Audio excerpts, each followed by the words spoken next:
বিসমিল্লাহির রহমানির রহিম। Welcome to Urmi's kitchen. আজ দুই ধরনের মাছ একসাথে রান্না করব। এখানে নিয়েছি কাতলা মাছ আর রুই মাছ একসাথে রান্না করব। রান্নার জন্য এখানে নিয়েছি সরিষা, পোস্ত আর কাঁচামরিচ। এগুলো আমি শিলপাটায় বেটে নিব। আপনারা চাইলে ব্লেন্ডারে ব্লেন্ড করে নিতে পারেন। শিলপাটায় বেটে নিচ্ছি।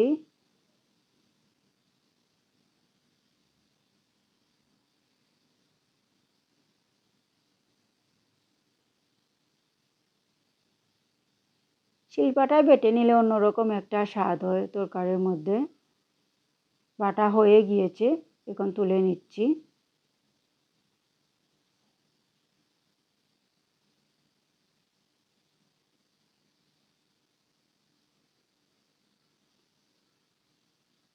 আর কিছু পেঁয়াজ আর রসুনকে শিলপাটায় বেটে নিচ্ছি। বেটে নিয়েছি পেঁয়াজ আর রসুন, এখন তুলে নিচ্ছি।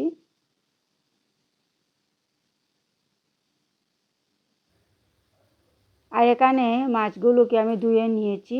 আর এখানে দিয়েছি মরিচের গুঁড়া অল্প করে আর হলুদ অল্প করে দিয়েছি। এখন মেখে নিচ্ছি আর দিয়ে দিচ্ছি লেবুর রস। এখন মেখে এভাবে কিছুক্ষণ আমি রেস্টে রেখে দেব। এখন ঢাকনা লাগিয়ে এভাবে কিছুক্ষণ রেখে দেব। এখন রান্নার জন্য চুলায় পাতিল বসিয়ে দিয়েছি আর দিয়েছি তেল। পাতিল গরম হয়ে গিয়েছে। মাঝে মাঝে এভাবে রান্না করলে আসলে খেতে খুব ভালো লাগে অন্যরকমভাবে। দিয়েছি পেঁয়াজ,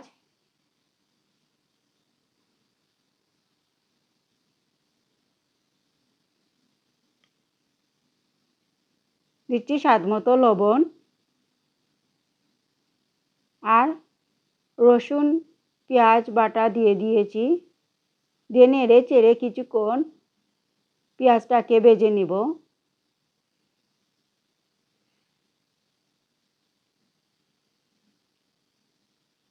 পেঁয়াজ ভাজা হয়ে গিয়েছে। এখানে দিয়েছি 1 চামচ মরিচের গুঁড়া, 1 চামচ হলুদের গুঁড়া, 1 চামচ ধনিয়ার গুঁড়া আর একটু পাঁচফোড়ন দিয়ে পানি দিয়ে ভিজিয়ে রেখেছিলাম কিছুক্ষণ। এখন মশলা দিয়ে দিয়েছি। ভেজানো মশলা দিয়ে কিছুক্ষণ রান্না করব আর কিছুক্ষণ রান্না করে কষিয়ে নিব এই মশলাকে। এখন দিয়ে দিচ্ছি আমি পোস্ত, সরিষা আর কাঁচামরিচ বাটা। এখন নেড়ে চেড়ে আরও কিছুক্ষণ কষিয়ে নিব।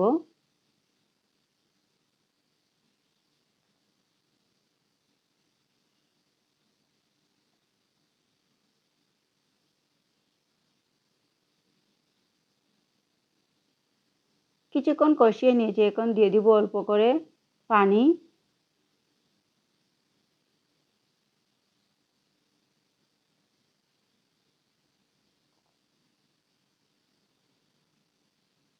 এখন ঢাকনা লাগিয়ে কিছুক্ষণ রান্না করব। কিছু সময় রান্না করার পর কষিয়ে নিয়েছি মশলাকে। এখন আমি দিয়ে দিচ্ছি মাছ।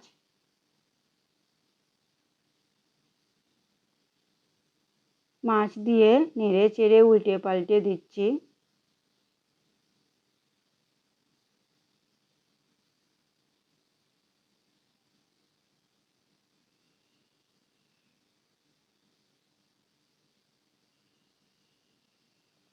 এখন ঢাকনা লাগিয়ে কিছুক্ষণ রান্না করব যাতে মাছটা ভালো করে কষানো হয়ে যায়। কিছুক্ষণ রান্না করে যখন মাছটা কিছুটা কষানো হয়ে যায় তখন আমি আস্তে আস্তে করে নেড়ে চেড়ে দিচ্ছি। বেশি জোরে নাড়া হলে মাছগুলা ভেঙে যাবে। এখন আমি দিয়ে দিচ্ছি ঝোলের পানি।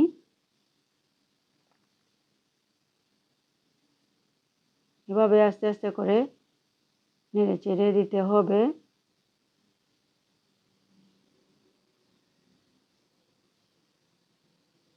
ঝোলের পানি দিয়ে কিছুক্ষণ রান্না করে এখন আমি দিয়ে দিচ্ছি ধনিয়ার পাতা।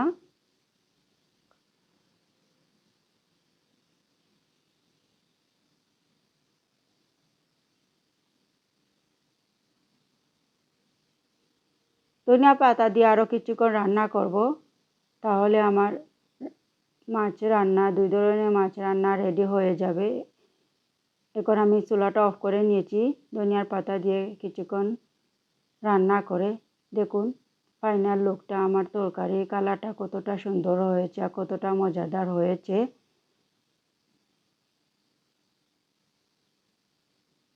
দেখুন ডিশে পরিবেশন করছি।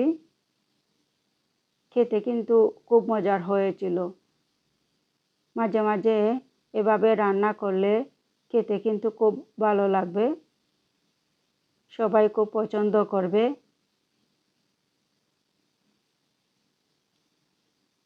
উপর থেকে ধনিয়ার পাতা ছিটিয়ে দিয়েছি। খুব মজাদার একটা 2 ধরনের মাছের তরকারি, অন্যরকমভাবে। সবাই ভালো থাকবেন, আমাকে সাপোর্ট করবেন। আসসালামু আলাইকুম।